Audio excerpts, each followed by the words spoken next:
কাটার বাড়ি, আহাই চলে আয়। প্রেমিকার হাসি যেমন চাঁদের আলো, ঠিক বিয়ের পর হয়ে যায় সব হাসি কালো। হি হি হি হি। মোবাইল হাতে নিয়ে বসে আছি একা, কেউ এসএমএস করে না। হায়রে কপাল খারাপ, বড়ই বোকা। যাচ্ছে ঠান্ডা, ডাকছে অনেক গরম। কষ্ট দিও না আমার মনটা অনেক নরম। একটা মেয়ে রাস্তায় অজ্ঞান হয়ে পড়েছিল। কাছে গিয়ে দেখি হারামজাদা টিকটক করতেছে।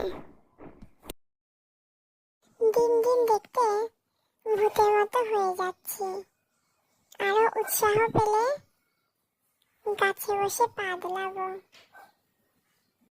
ভাগ্য করে একটা লয়াল বেটা পাইছি, অন্য বেডি তো দূর কি বাত, আমাকেই পাত্তা দিচ্ছে না।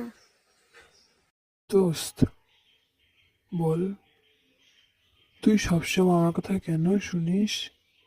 কারণ আমি জানি তোর কথা তোর বাড়ির লোক কেউই শোনে না।